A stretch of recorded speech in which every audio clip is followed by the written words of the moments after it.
the glittering world of old money and corporate dynasties, one woman's fairy tale turned into a nightmare. Isabella, 7 months pregnant, and deeply in love with her billionaire husband, Margot Croft, suddenly found herself a widow. But her grief was just the beginning. At the reading of his will, Margot's entire $10 billion fortune, the sprawling estates, the private jets, all of it was left to his stunning mistress, a woman named Sofia. Isabella was left with nothing but the baby in her womb, and a heart shattered into 1,000,000 pieces, until a single unexpected phone call from a mysterious lawyer changed everything. The scent of salt and roses always reminded Isabella of Margot. It was the fragrance of their cliffside estate in Carmel by the sea, a sprawling masterpiece of glass and redwood that seemed to float between the azure sky and the churning Pacific below. This morning, however, the scent was laced with something acrid, the metallic tang of unspoken anxiety. At 28, Isabella was 7 months into a pregnancy that should have been the triumphant culmination of her love story with Margot Croft, the enigmatic billionaire whose empire, Croft Holdings, spanned from renewable energy to cutting-edge pharmaceuticals. She traced the rim of her porcelain teacup, her gaze drifting over the manicured lawns that rolled down to the cliff's edge. Margot, 52, was a force of nature, a man whose charisma was as legendary as his business acumen. When he'd swept into her life, a whirlwind of private jets, Michelin-starred dinners, and impromptu trips to see the northern lights from a luxury igloo in Finland, Isabella, then a budding art historian, had been utterly captivated. He wasn't just wealthy. He was brilliant, with a mind that moved at the speed of light and a rare ability to make her feel like she was the only person in the universe. Their wedding had been the stuff of legends, a lavish affair at the Villa d'Este on Lake Como, attended by tech moguls, European royalty, and Hollywood A-listers. For 2 years, their life had been a seamless dream. Margot adored her, showering her with affection and encouraging her passion for Renaissance art. He'd funded a private gallery for her in San Francisco and filled their homes, the Carmel estate, a penthouse on Park Avenue, a villa in St. Bart's with priceless works she'd curated. But the dream had begun to fray at the edges 6 months ago. It started with whispers, fragments of conversations overheard by staff, mentions of a name, Sofia. Sofia Rossi, a Brazilian model whose face graced the covers of Vogue and whose sultry walk had dominated the runways of Paris and Milan. Isabella had initially dismissed the rumors as the inevitable gossip that clung to men of Margot's stature. He was a handsome, powerful man. Of course, women would throw themselves at him. He had assured her with a hand over his heart and that devastatingly sincere look in his steel-grey eyes that she was his everything, his anchor, his future. The assurances, however, became less frequent as his business trips grew longer, his explanations vaguer. The vibrant energy that had once defined him was replaced by a distracted, almost haunted weariness. He'd spend hours locked in his study, the low murmur of his voice on the phone, a constant, unsettling presence. When she tried to broach the subject, he would deflect his charm, a silken shield she couldn't penetrate. "Darling, you mustn't stress," he'd say, his hand gently stroking her burgeoning belly. "It's not good for our son. These are just complex negotiations, a hostile takeover attempt. You wouldn't want me to bore you with the details." But Isabella wasn't bored. She was terrified. The late-night calls, the scent of an unfamiliar jasmine-based perfume on a suit jacket he'd carelessly tossed aside, the sudden chill in his demeanor. When she got too close, It all pointed to a truth she wasn't ready to face. The golden cage, once a symbol of their perfect life, had begun to feel like a prison. The final brutal confirmation came not from a whisper, but from the glossy pages of a tabloid she saw at a salon. A grainy paparazzi photo taken on a sun-drenched beach in Rio de Janeiro. Margot, laughing, his arm wrapped possessively around Sofia Rossi. The model was looking up at him with an expression of such intimate adoration that it felt like a physical blow. The caption was merciless. Billionaire Margot Croft finds paradise with supermodel Sofia Rossi. Is his fairy tale marriage over? That night, she confronted him. The confrontation wasn't a screaming match. It was a quiet, desolate affair, conducted in the hushed opulence of their bedroom, the waves crashing below a somber soundtrack to her heartbreak. Margot didn't deny it. He looked resigned. Isabella, it's not what you think. He began the word, sounding hollow, even to his own ears. Isn't it? She whispered, her voice trembling. You love her. It wasn't a question. He sank onto the edge of their vast, custom-made bed. His shoulders slumped. It's complicated. Complicated. The word was a bitter pill. I am carrying your child, Margot. We built a life together. You made vows to me. What part of that is complicated? Sofia, she understands a part of my world you don't. The pressures, the ruthlessness. It's a different kind of connection. He wouldn't meet her eyes. He was looking at the Aubusson carpet, at the intricate patterns of wool and silk, as if the answers were woven into the threads. The cruelty of his words stole her breath. He was invalidating their entire relationship, dismissing her as a beautiful, naive creature who couldn't possibly comprehend the stratosphere in which he operated. The gallery he'd funded, the art he'd praised her for finding, was it all just a patronizing gesture, a way to keep his pretty wife occupied while he sought companionship with someone he considered his equal? The argument ended in a stalemate of tears and silence. Isabella retreated into herself, the joy of her pregnancy curdling into a knot of fear. What would happen to her? To her baby? She was financially dependent on Margot, her own career, a distant memory. He was her world, and that world was crumbling. A week later, Margot left for a business trip to Tokyo. He kissed her forehead, his touch clinical, his eyes distant. We'll sort this out when I get back, Izzy, he promised. I promise. He never came back. The news broke on a Tuesday morning. Margot Croft's private jet.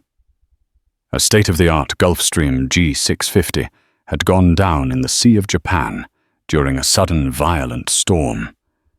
There were no survivors. The world reeled. Tributes poured in from presidents and prime ministers. The stock market shuddered. Croft Holdings shares plummeted. For Isabella, the world simply ceased to exist. The shock was so profound it was physical. A crushing weight that buckled her knees and stole the air from her lungs. The man she loved, the man who had betrayed her, the father of her unborn child, was gone.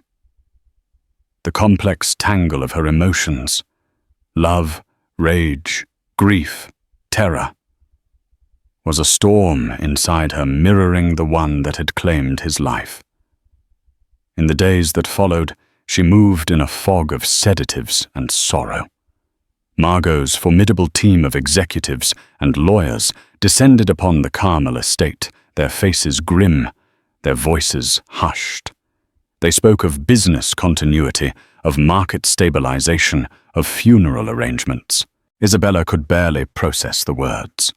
She was the grieving widow, a tragic, beautiful figurehead. She nodded when she was supposed to nod, signed what she was told to sign. Through the haze, she was aware of another presence, a phantom haunting the periphery of her grief. Sofia Rossi had flown in from Paris, her stunning face veiled in black, her sorrow broadcast across every news channel. She didn't dare come to the estate, but her image was everywhere, the glamorous, heartbroken mistress. The narrative was already being written, the passionate, tempestuous love affair, tragically cut short. Isabella, the quiet, dignified wife, was becoming a footnote in her own husband's story. The day of the will reading was a week after the funeral. A bleak, overcast sky hung over Carmel the Sea, a sheet of slate grey. The air in the grand library of the estate was thick with tension. Isabella sat in a high-backed leather chair, her hands resting protectively on her stomach. Her mother, a practical, no-nonsense woman from Boston, sat beside her. Her hand a comforting weight on Isabella's shoulder. Across the polished mahogany table sat Margot's family, his stern, disapproving sister Catherine and her two grasping sons.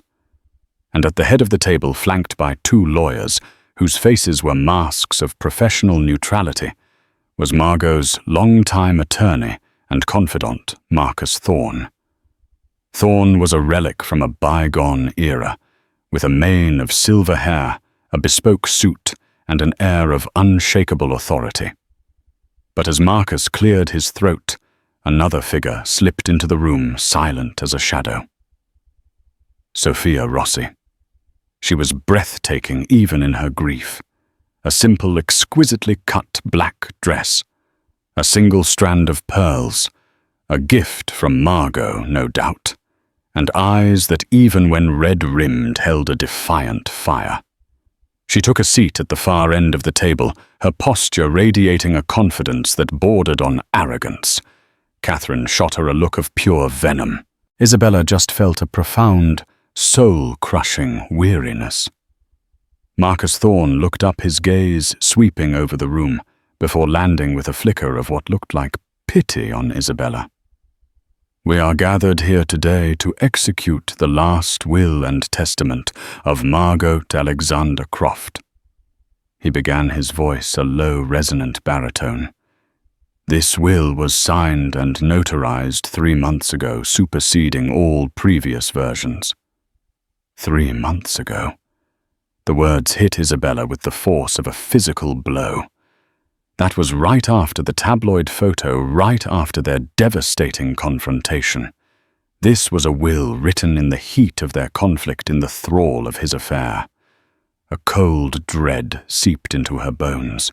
Thorne unfolded the document with a crisp rustle of paper. He read through the initial bequests, a generous trust for his sister.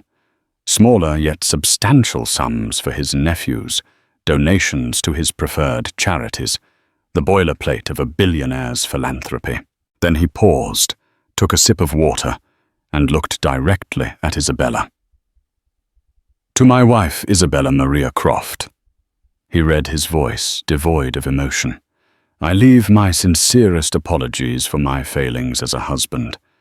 I wish her and our child a healthy and happy life." Silence. A thick, suffocating silence. Isabella's mind struggled to catch up. Apologies. That was it. Her mother's hand tightened on her shoulder. Catherine's sons exchanged a bewildered glance. Thorne continued, his voice steady.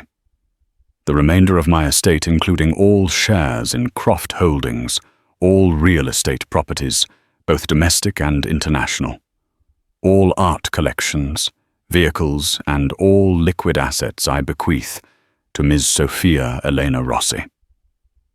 The room erupted. Catherine shot to her feet, her face purple with rage. "This is an outrage, a travesty. That woman manipulated him. He wasn't in his right mind." Her sons joined the chorus, shouting about undue influence and legal challenges. But their voices faded into a dull roar in Isabella's ears. All she could hear was the blood pounding in her head. Nothing. He had left her nothing. Not the Carmel estate she had made a home. Not the Park Avenue penthouse where they had spent their first year of marriage. Not even a token amount to provide for his own son. He had erased her disinherited, her left, her pregnant and destitute, with nothing but a hollow apology. Through the chaos, she looked at Sofia. The model's face was a mask of curated sorrow, but her eyes for a fleeting second met Isabella's across the table. And in their dark depths, Isabella saw not grief, but triumph. A cold, calculating, victorious gleam. Isabella stood up, her legs unsteady. She didn't say a word. She couldn't. The grief she had felt for Margot's death was now eclipsed by the sheer devastating force of his final betrayal. With her mother's help, she turned and walked out of the library, away from the shouting, away from the pitying eyes of the staff, away from the woman who had stolen her husband, and now her entire world. As she stepped out onto the terrace, the cold, salty air hit her face. She looked out at the churning grey ocean, the endless expanse of water that had taken Margot from her. He hadn't just died. He had annihilated her. He had left her with nothing but the clothes on her back and the child in her womb, a final brutal testament to how little she had ever truly meant to him. The golden cage had been shattered, and she was in a free fall with no safety net in sight. The days that followed the will reading bled into one another in a monochrome blur of misery. The vibrant colours of the Carmel estate seemed to mock Isabella with their cheerful brilliance. The buttery yellow of the guest room she was now confined to. Sofia, with chilling efficiency, had already begun the process of claiming her inheritance. Her lawyers, sending polite but firm notices, felt like a constant, nauseating reminder of her fall from grace. She was no longer Mrs. Margot Croft, lady of the manor. She was an inconvenient pregnant houseguest with a 10-day deadline to vacate the premises. The staff who had once catered to her every whim with genuine affection now averted their eyes, their faces a mixture of pity and awkwardness. They were employed by the estate, and the estate now belonged to Sofia. Their loyalties, like everything else, had been transferred. Her mother, Helen, was her rock, a bastion of fierce maternal practicality in the swirling chaos. "We'll fight this, Izzy," she insisted, her voice a low, angry hum. "This is insane. No judge in their right mind would uphold a will that leaves a pregnant wife with nothing.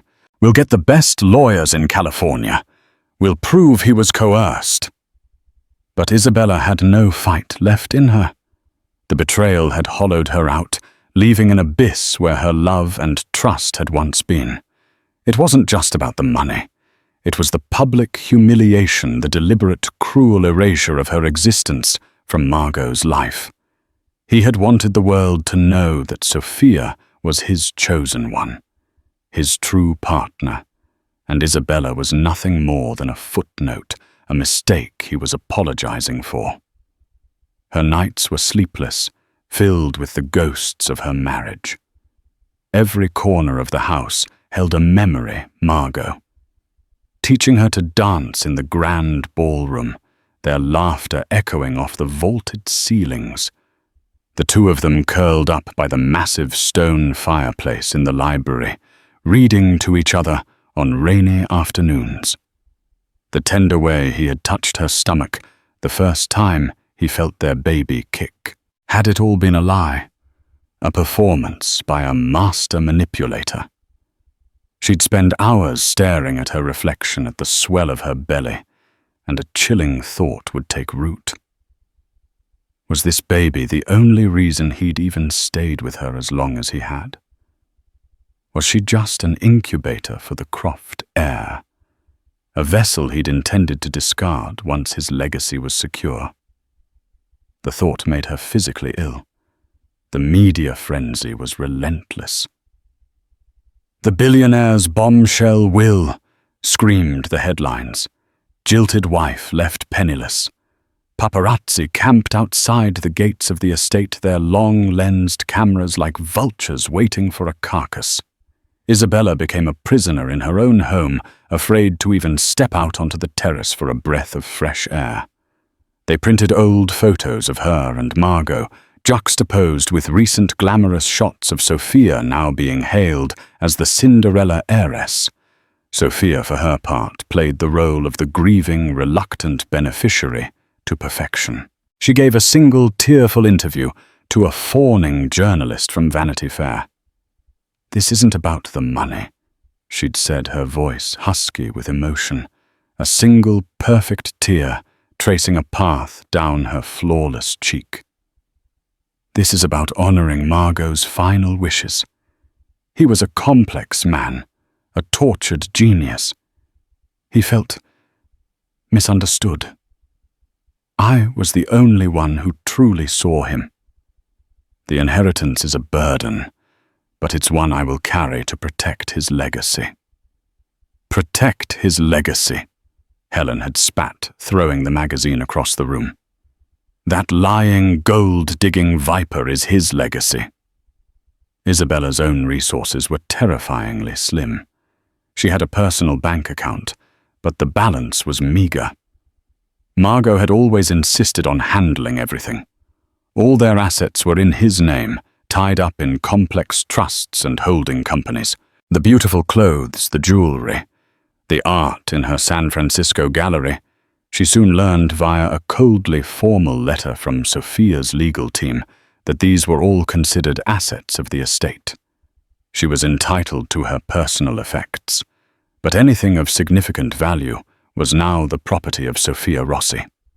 They were even demanding the return of the sapphire engagement ring Margot had given her, a priceless heirloom of the Croft family. One afternoon, packing her belongings into boxes with the help of her mother, she came across a small leather-bound book.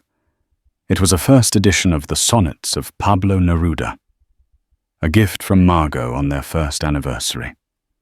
Inside he had inscribed, "For my Izzy who taught me the poetry of life. Forever yours, J."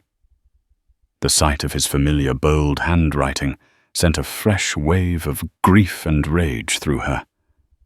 "Forever yours." The words were a cruel joke. She almost threw the book into the fireplace, but something stopped her. She couldn't let go. Not yet. The love had been real. She had to believe that. The betrayal didn't erase the moments of genuine happiness, did it? Or was she just clinging to a fantasy? The deadline to leave was 2 days away when Helen's lawyer called. He was a seasoned, expensive litigator from a top San Francisco firm. His assessment was blunt and discouraging. "Contesting the will is going to be an uphill battle, Isabella," he said, his voice grim over the phone. "A very, very steep one." Margot Croft was one of the most brilliant legal and financial minds of his generation. This will is ironclad. It was witnessed by 4 independent parties. He underwent a full psychological evaluation the day before signing, and there's a notarized video recording of him stating his intentions clearly. "A video?" Isabella whispered, her blood turning to ice. "Yes. He states that he is of sound mind and body, and that while he wishes you no ill will, he believes his assets are best managed by Miss Rossi, whom he describes as his business and life partner." His business and life partner. The phrase was a dagger to the heart. It was a calculated, posthumous execution of her reputation and their marriage. Margot had not just left her, he had systematically dismantled their history, piece by piece, ensuring that Sofia would be seen not as the mistress, but as his rightful successor. "So there's nothing?" Helen demanded, grabbing the phone from Isabella's limp hand. "You're telling us there's no recourse? My daughter is pregnant with his child." The law in California provides for an omitted spouse or omitted child under certain circumstances, the lawyer explained patiently. But Margot's will specifically and intentionally disinherits Isabella. It mentions her, which makes the omitted spouse argument nearly impossible. As for the child, since the will was written before the child's birth, we might have a stronger claim there.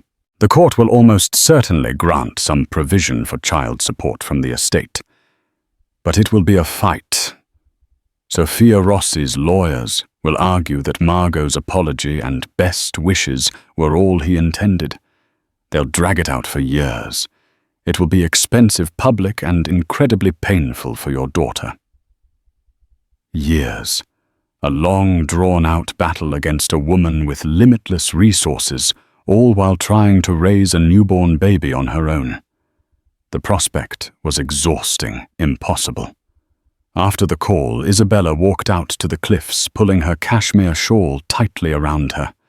The wind was picking up, whipping her hair around her face. The sea below was a turbulent grey, crashing against the rocks with a relentless, percussive roar. It mirrored the turmoil in her soul. She was standing on the edge of a precipice, not just literally but metaphorically. Behind her was the ruin of her past. Before her, a terrifying, unknown future. For a wild, desperate moment, she understood the dark allure of the churning water. The temptation to let go, to simply step off the edge and let the ocean swallow her and her pain. The thought was so powerful it made her dizzy. But then a tiny fluttering movement inside her. A kick. Her son. Her hands flew to her belly, cupping it, protecting it. This wasn't just her life anymore. This was his. He was all she had left of Margot. The only good, pure thing to come out of the wreckage of their love. He was an innocent, a tiny, blameless soul who deserved a chance, who deserved a mother who would fight for him. The despair didn't vanish, but it receded, pushed back by a surge of primal maternal resolve. She wouldn't give Sofia Rossi the satisfaction of her destruction. She wouldn't let Margot's final cruel act be the end of her story. She would survive. For her son. She didn't know how, but she would find a way. She turned her back on the cliff edge and walked back towards the house, her steps more certain than they had been in weeks. She would leave this place, this monument, to her broken dreams. She would pack her boxes, take her mother's hand, and walk away with her head held high. She had nothing but her dignity and the life growing inside her. But in that moment, it felt like enough. The last day at the estate was surreal. Sofia's people, a team of briskly efficient men and women in dark suits, were already there taking inventory, their clipboards and tablets, a clinical counterpoint to Isabella's raw emotion. They moved through the rooms with a proprietary air that made Isabella's skin crawl. She packed the last of her things into the back of her mother's sensible sedan. A few boxes of clothes, books, and personal mementos. It was a pitifully small collection to show for 2 years of marriage to a billionaire. As she was about to get into the car, a sleek black town car pulled up the long gravel driveway. Sofia stepped out. She was wearing a cream-colored pantsuit, looking less like a grieving mistress and more like a CEO ready to take over a company, which Isabella supposed she was. "Isabella," Sofia said, her voice smooth as silk. "I'm glad I caught you." "What do you want, Sofia?" Isabella asked, her voice flat. She refused to give this woman the drama she so clearly craved. "I wanted to offer my sympathies," Sofia said, her expression a perfect facsimile of sincerity. "And to give you this." She held out a check. Isabella glanced at it. It was for $50,000. "What is this?" "A gesture," Sofia said, a magnanimous smile playing on her lips. to help you get back on your feet. Margot wouldn't have wanted you to be destitute." The condescension, the sheer unadulterated audacity of it, was breathtaking. It was a final twist of the knife, an attempt to reframe Margot's cruelty as a tragic oversight that she, the benevolent heiress, was now correcting.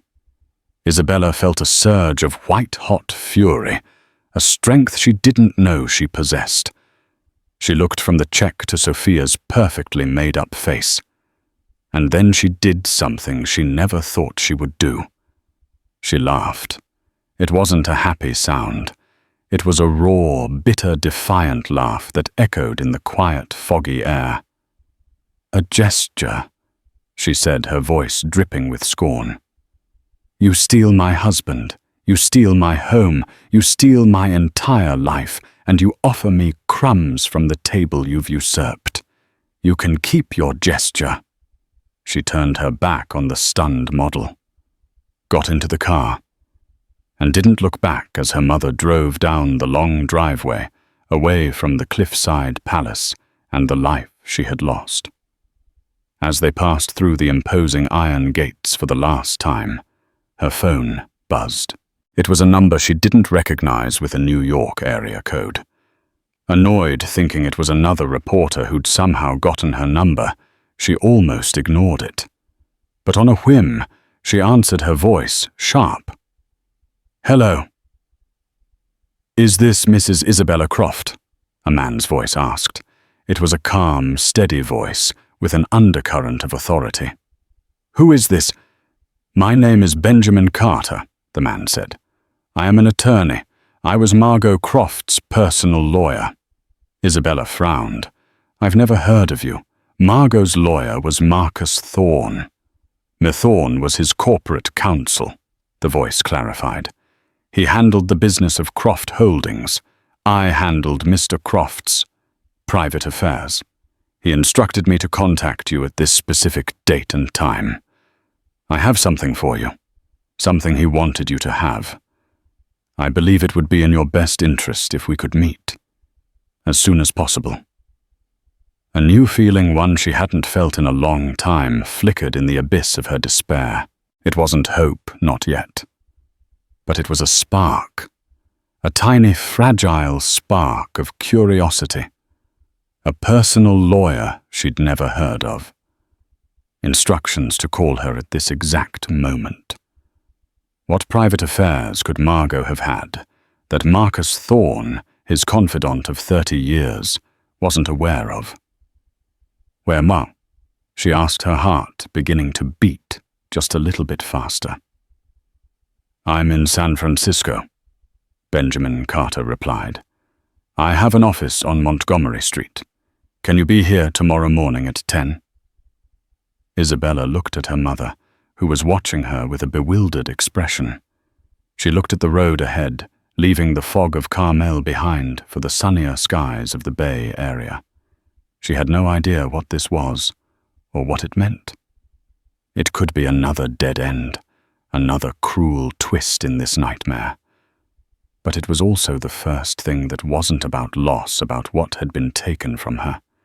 It was something new, a mystery. "Yes," she said, her voice firmer now. "I'll be there." The law offices of Benjamin Carter were nothing like the opulent mahogany-paneled fortress of Marcus Thorne.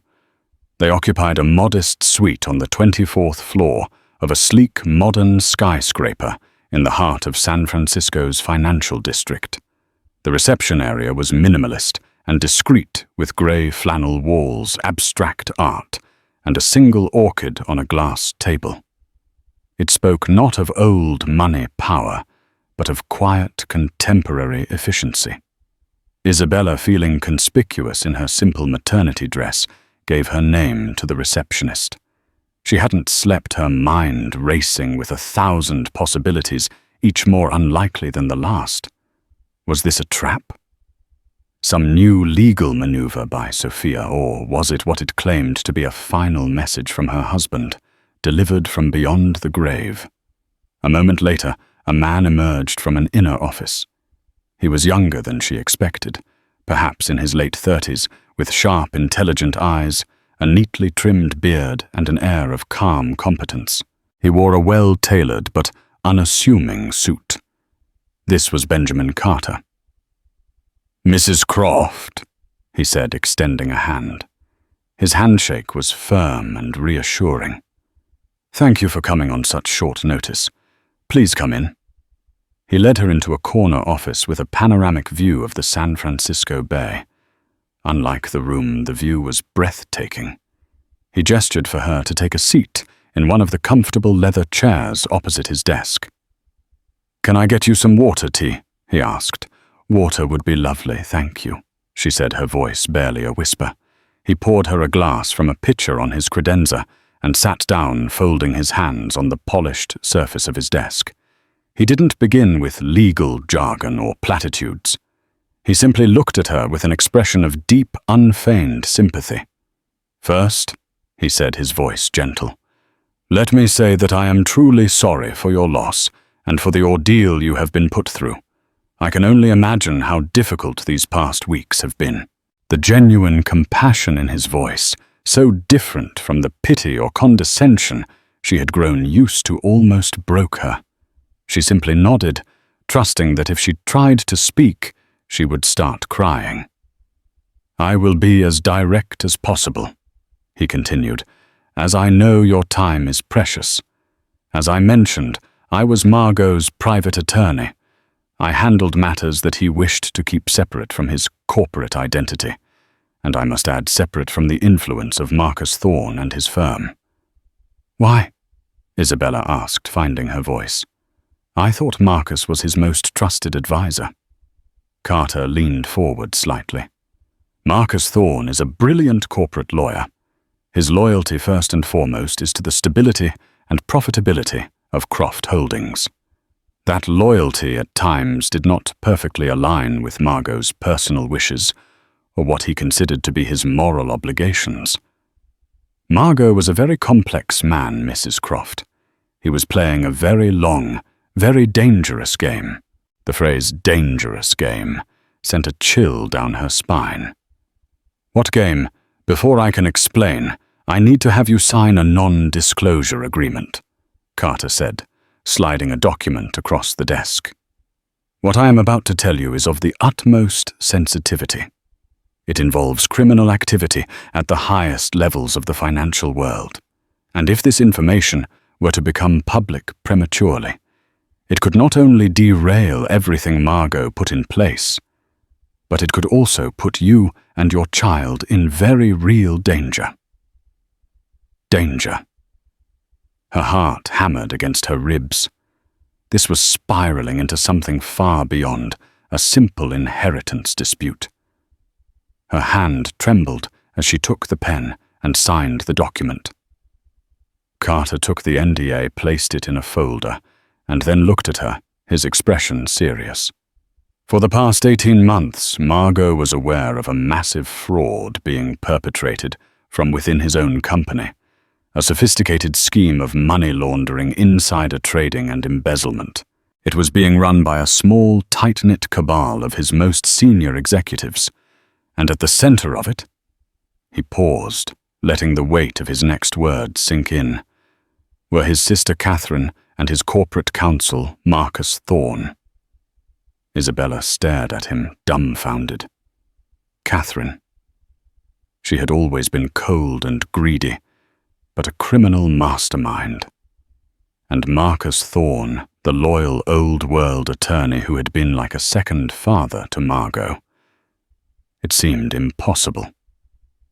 They were siphoning hundreds of millions of dollars from the company, funneling it through a network of shell corporations and offshore accounts, Carter explained. They were using the company's resources to manipulate markets and extort competitors.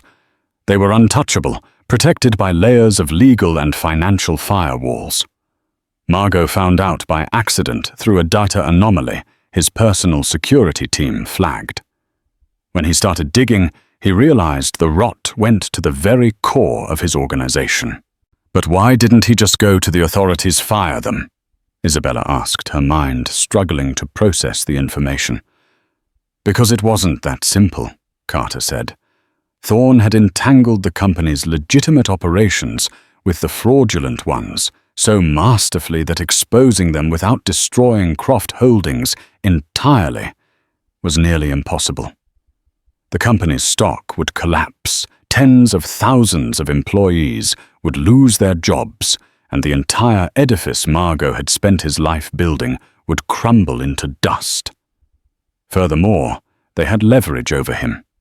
They had manufactured evidence that implicated Margot himself in the initial stages of the scheme.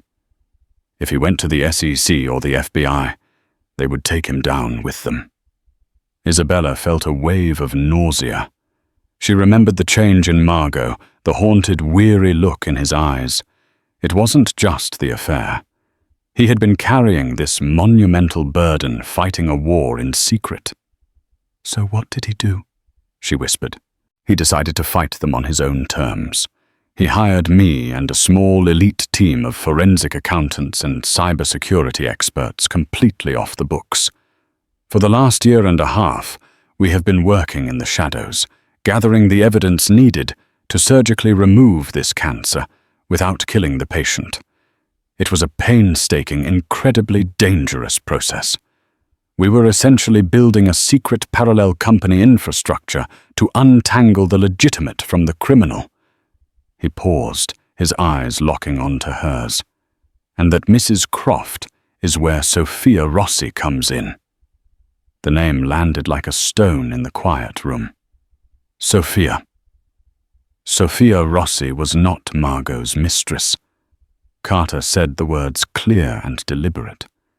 Isabella felt the world tilt on its axis. "What? What are you talking about?" "I saw the pictures," he admitted it. "He admitted to a complicated relationship, did he not? He let you believe it was an affair because the truth was infinitely more dangerous for you. Sofia Rossi is not a model. That is a cover. Her real name is Elena Vargas, and she is one of the world's foremost undercover operatives, specializing in corporate espionage and infiltration. She formerly worked for Mossad, and now operates as a private contractor for a very select clientele. We hired her to get close to the inner circle of the conspiracy." Isabella's mouth was dry. She took a sip of water, her mind reeling. The sultry model, the passionate affair. It was all a fabrication, a mission. "Catherine and Marcus were misogynistic," Carter continued. "They saw women as decorations, playthings for powerful men. They never suspected that Margot's beautiful, vapid new mistress was actually a brilliant operative with a genius-level IQ and a black belt in Krav Maga. While they were preening and boasting trying to impress her, she was planting listening devices, copying hard drives, and mapping out their entire money laundering network. The trip to Rio, the tabloid photos, it was all staged. It was a necessary part of the theater to make the affair look convincing, to give Sofia the credibility she needed to get close to them." The pieces began to fall into place, forming a picture that was both terrifying and, in a strange way, clarifying. Margot's distraction, his secrecy, his talk of a different kind of connection with Sofia, it had all been part of the mission. He wasn't dismissing Isabella. He was protecting her. By pushing her away, by letting her believe the worst of him, he was keeping her out of the line of fire. If Catherine and Thorne had ever suspected that Isabella knew what was happening, she would have become a target, a pawn to be used against him. "And the will?" she asked, her voice trembling. "Why would he write that horrible will?" This was the question that had tormented her, the wound that refused to close. "The will," Carter said, his expression softening, "was the final, most brilliant and most painful move in the interrogame. It was the master stroke." He stood up and walked to a large framed abstract painting on the wall. He pressed a corner of the frame, and a section of the wall slid back, silently revealing a secure safe. He entered a code, and the heavy steel door swung open. From it, he retrieved a thick, leather-bound portfolio. He placed it on the desk in front of Isabella. Margot knew he was in danger, Carter said quietly. The people he was fighting were ruthless. He had received credible threats. He had to consider the possibility that he wouldn't survive to see this through. So he created a fail-safe. He had to make a choice in the event of his death. What was more important, his personal reputation or ensuring that the criminals were brought to justice and his true legacy the clean company, and you were protected. He opened the portfolio. Inside were more legal documents, intricately detailed financial statements, and a single sealed envelope with her name, Isabella, written in Margot's hand. The public will, Carter explained, the one Marcus Thorne read, was a piece of theatre. It was designed to do three things. First, to lull the conspirators into a false sense of security. With Margot gone and their chosen puppet Sofia in control of the estate, they would believe they had won. They would become complacent, less careful. Second, it was to give Sofia, or rather Elena, the legal standing and the resources of the estate to complete the final phase of the operation. And third, he paused, his gaze full of meaning. It was to make you in the eyes of the world and in the eyes of his enemies a penniless, powerless, and therefore completely irrelevant victim. The safest thing you could possibly be. Isabella's hands flew to her mouth, a sob catching in her throat. He hadn't betrayed her. He had saved her. The public humiliation, the disinheritance, the apology. It was all a shield. A painful, brutal, but ultimately loving act of protection. The day of his flight to Tokyo, Carter said, he knew the risk was exceptionally high. The final pieces of our investigation were falling into place, and the other side was getting nervous. Before he left, he executed this. He tapped the portfolio. This is the true will and testament of Margot Croft. It was created with a legal mechanism known as a pour-over will, in conjunction with a revocable living trust of which you are the sole trustee and beneficiary. This document, which supersedes the other one upon the fulfillment of certain conditions, leaves everything to you. He slid another document out. It was a signed, notarized confession from a Shell Corporation director in the Cayman Islands detailing his dealings with Marcus Thorne. "What conditions?" she asked, her voice thick with unshed tears. "The condition," Carter said, a grim smile touching his lips, was the delivery of irrefutable evidence of Marcus Thorne's criminal activities to the office of the U.S. Attorney for the Southern District of New York, evidence that would lead to his arrest and conviction. Elena Vargas. Sofia delivered that evidence this morning. As we speak, warrants are being executed. Marcus Thorne, Catherine Croft, and 12 other senior executives of Croft Holdings are being taken into federal custody.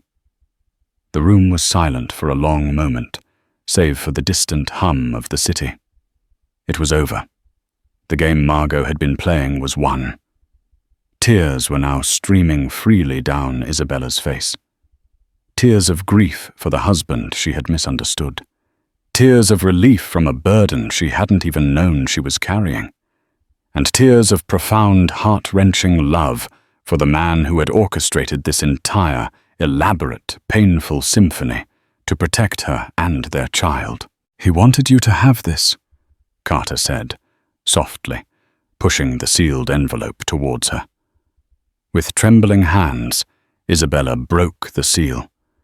Inside was a single sheet of heavy cream-colored stationery, filled with Margot's familiar bold script. "My dearest Izzy," it began. "If you are reading this, it means the worst has happened, and I have failed in my most important duty, to come home to you. For that, I am more sorry than words can ever say." I know that my actions these past months have caused you unimaginable pain. I have forced you to believe I betrayed you, that I stopped loving you. Nothing could be further from the truth. Loving you and knowing you were carrying our son was the only light in a very dark world. Every decision I made, every painful deception was to build a wall around you to keep you safe from the poison that had infected our lives. It was the only way I knew to fight this battle without making you a casualty. I have entrusted everything to you, my love. Not the money or the company, but my legacy. The company is now clean. The wolves have been caged. Build it, change it, sell it, do with it as you see fit. Create a world for our son that is worthy of him, worthy of you. Use these resources to pursue your passions, to fill the world with the art and beauty that you showed me. Forgive me for the pain I caused. It was the cruelest and most necessary act of my life. Know that in my final moments my only thought was of you and of holding our son in my arms. You were never my weakness, Isabella. You were my reason. Forever yours, Margot. Isabella clutched the letter to her chest, her whole body shaking with convulsive sobs. The apology in the will had been a lie, a public facade. This was the truth. This was the real Margot. He hadn't abandoned her. He had loved her fiercely, protectively, until the very end. The abyss of despair she had been living in was suddenly flooded with light. The cage had not been shattered. It had been unlocked from the inside by the man who had built it to protect her all along. The inheritance wasn't the billions of dollars or the sprawling estates. The true inheritance was this letter. It was the truth. And it was everything. The news broke like a tsunami. The arrests of Marcus Thorne, Catherine Croft, and a dozen high-ranking executives at Croft Holdings sent shockwaves through the global financial community. The story of the massive internal fraud was on the front page of every major newspaper, from the Wall Street Journal to the Financial Times. But the media, ever hungry for a human angle, quickly seized upon the more sensational part of the story. The revelation that Sofia Rossi was an undercover operative and that the billionaire's bombshell will had been a brilliant piece of posthumous strategy. The narrative flipped overnight. Isabella Croft was no longer the jilted wife, the tragic victim. She was now the protected queen, the secret heiress to a fortune and a legacy that had been saved by her husband's incredible foresight. Isabella, shielded from the ensuing media storm by Benjamin Carter and a team of security and public relations experts he had on standby, felt like she was watching a movie of her own life. After the meeting in Carter's office, he had moved her and her mother into a secure luxury suite at the Four Seasons, a quiet sanctuary overlooking the city. The days were a whirlwind of activity, but for the first time since Margot's death, it was a whirlwind she could control. There were meetings with Carter to go over the vast and complex portfolio Margot had left her. There were consultations with the new interim board of Croft Holdings, a team of trusted loyalists Margot had hand-picked and vetted with Carter's help. They looked to her not with pity, but with a profound respect. She was not just the owner. She was the living embodiment of Margot's final mission. One afternoon, there was a visitor. Elena Vargas, the woman the world knew as Sofia Rossi. Without the glamorous makeup and the sultry persona, she looked different. Smaller, more serious, but with the same intelligent, watchful eyes. She was dressed in a simple pair of jeans and a sweater, and her demeanor was professional and direct. "Mrs. Croft," she said with a nod declining Isabella's offer of a seat. "I just came to offer my condolences personally, and my respect. Your husband was one of the bravest men I have ever known. He trusted you, Isabella said, her voice quiet. He put his entire legacy and my life in your hands. It was an honor to serve him, Elena replied. He spoke of you often. During the planning, when things were difficult, he would always say, "I'm doing this for Izzy." He wanted to give you a clean world to live in. I hope he succeeded. Isabella looked at the woman who had in a way been her rival, but who was in truth her protector. There was no animosity, no jealousy, only a strange shared bond forged in the crucible of Margot's secret war. "Thank you," Isabella said, and she meant it. For everything. Elena gave a small, rare smile. "The check I offered you at the estate, that was Margot's idea, a final piece of misdirection. He knew you'd refuse it. He said, 'My Izzy has too much pride to take money from the woman she thinks destroyed her life.' It was his way of proving to anyone who might have been watching that the animosity was real. The detail so small, so perfectly, Margot made Isabella's heart ache with a fresh wave of love and loss. Even in his intricate planning, he had known her, truly known her. As the legal machinery turned, the full scope of Margot's plan became clear. The public will was officially invalidated. The true will, in conjunction with the living trust, was executed. Isabella Maria Croft was now officially one of the wealthiest women in the world. But the money, the power, the endless string of zeros in her bank account. It all felt secondary. Her focus was singular, the baby. 2 months after that fateful meeting in Benjamin Carter's office, she gave birth to a healthy baby boy. She named him Alexander after his father. Holding her son in her arms in the quiet of the hospital room, looking into his tiny face, she felt a sense of peace she had thought was lost to her forever. This was her purpose. This was Margot's true legacy. Not the steel and glass towers of his company, but this warm, breathing, perfect little boy. She did not retreat from the world.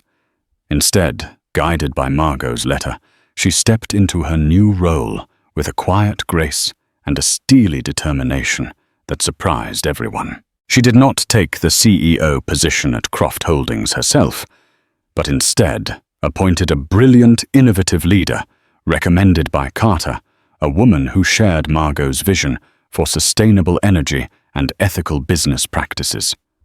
Isabella took her seat as the chairwoman of the board, the guardian of the company's moral compass. She sold the St. Bart's Villa and the Park Avenue penthouse.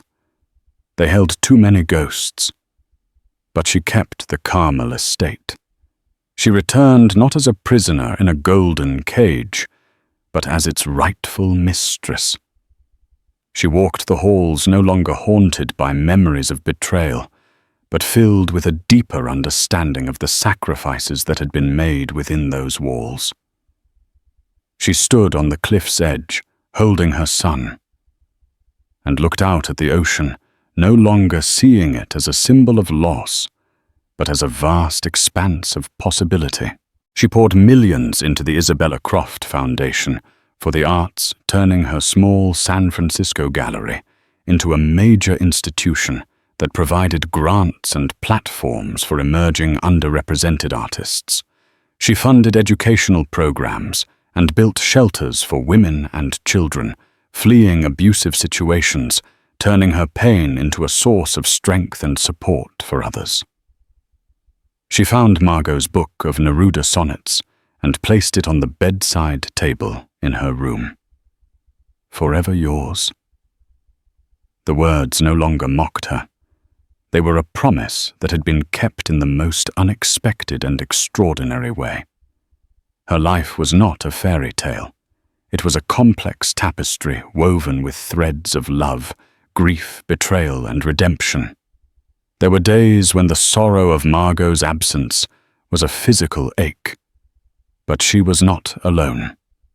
She had her son, she had her purpose, and she had the enduring strength of a love that had proven to be stronger than death, stronger than deception, stronger than any lie. She had been left with nothing only to inherit everything. Not just the fortune, but the truth. And in the end, the truth was the only inheritance that truly mattered. What a journey. Isabella's story is a powerful reminder that things are not always as they seem.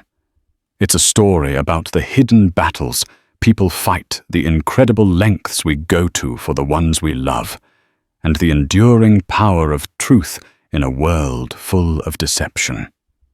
It shows us that even in our darkest moments, when we feel completely lost and abandoned, a single call, a single revelation, can change everything. If her story of resilience, love, and ultimate triumph moved you, please give this video a like to show your support. Share it with someone who loves a story of incredible twists and turns, and don't forget to subscribe and hit the notification bell so you won't miss our next deep dive into the most dramatic real-life stories you can imagine. Thank you for watching.